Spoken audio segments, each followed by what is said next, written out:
ყველაზე მძიმე ტვირთი, რომელსაც ადამიანი ატარებს, ეს არც ფიზიკური შრომა, არც ყოველდღიური რუტინა და არც ფინანსური სიდუხჭირე. ეს არის წყენა და უპატიებლობა. ეს უხილავი ტვირთია, რომელიც გვართმევს ცხოვრების ხალისს, გვართმევს ძალას, ენერგიას, გვინგრევს ჯანმრთელობას. ეს ის შხამია, რომელიც ყოველდღიურად წამლავს ჩვენს სულს. ყველა იმ დაავადების ფესვი, რომელსაც ჩვენ უკურნებელ სენად მოვიაზრებთ, სწორედ არის ნეგატიური ემოციები, რომელშიც ადამიანი იმყოფება ხანგრძლივი დროის განმავლობაში. არსებობს 7 დონის უპატიებლობა და აქედან გამომდინარე 7 დონის პატიება. მე ახლა ვეცდები ჩამოვთვალო, როგორ უნდა შევიგრძნოთ, რამდენი დონის და რომელი დონის უპატიებლობაში ვცხოვრობთ ჩვენ და ჩემი თხოვნა იქნება, ჩაუყრმავდით საკუთარ თავს. მიიღეთ, გაიაზრეთ, გააცნობიერეთ და გათავისუფლდით. ფიზიკური დონე. ფიზიკურ დონეზე უკვე ვთქვით პრაქტიკულად, რომ მძიმე დაავადებებს იწვევს, მაგრამ სანამ იმ მძიმე დაავადებებამდე მივალთ, უპატიებლობა გამოიხატება და წყენა ჩვენს სხეულში, როდესაც გვაქვს დისკომფორტი. იგივე კურდღელწლავის სისტემის ზონაში, გულის ზონაში, ქალებისთვის რეპროდუქციული სისტემის ზონაში. ეს არის ქრონიკული გადაღლის შეგრძნება, თითქოს ენერგია გვეცლება. ენერგიას შევეხეთ და მეორე დონე სწორედ ენერგეტიკულია. რას ნიშნავს ნეგატიურ ემოციებში ყოფნა ენერგეტიკულ დონეზე? ეს არის ჩვენი სასიცოცხლო ენერგიის თავისუფალი დინების რღვევა, როდესაც იქმნება ენერგეტიკული ბლოკები. შემდეგი ეს არის ასტრალური, ანუ ემოციური დონე, როდესაც ჩვენ ვართ მუდმივად ნეგატიურ ემოციებში, როგორიცაა შიში, განრისხება, სევდა, იგივე წყენა, უპატიებლობა, როდესაც აი ამ ემოციებით ვართ მოცული, მათზე ვართ მიჯაჭვული.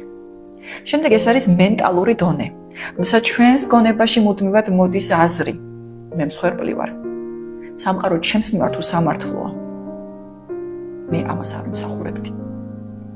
ჩვენ აუცილებლად უნდა მოვახდინოთ ამ ნეგატიური აზრების ჩასწორება, თუ გვინდა რომ მენტალურ დონეზე მოხდეს ჩვენი გათავისუფლება.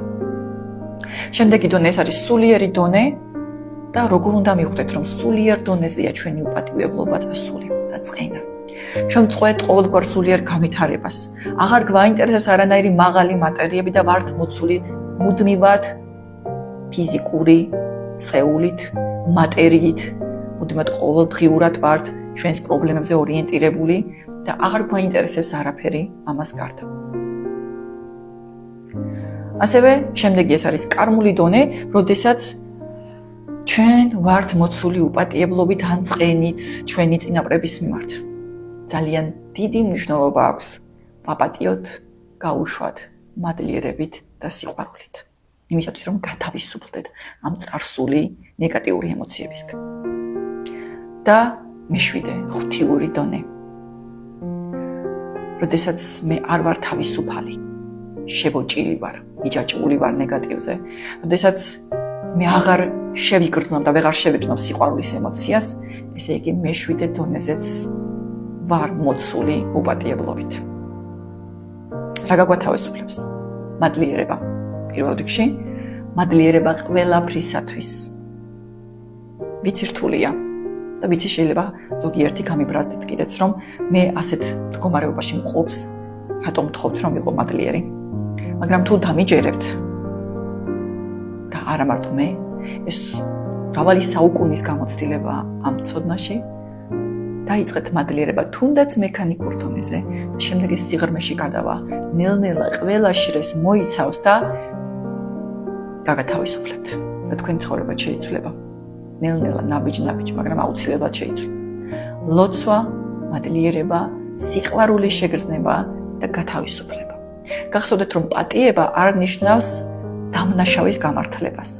პატიება ნიშნავს ჩვენს გათავისუფლებას მარწუხებიდან. მე გისურვებთ ჯანმრთელობას და თუ რაიმე კითხვა გექნებათ ამ თემასთან დაკავშირებით, როგორ გავთავისუფლეთ, რა პრაქტიკები არსებობს კიდევ დამატებით, სიამოვნებით დაგეხმარებით. თქვენ კი არ დაგავიწყდეთ, გააზიაროთ ეს ვიდეო და გამოიწეროთ ჩვენი გვერდი. გემშვიდობებით.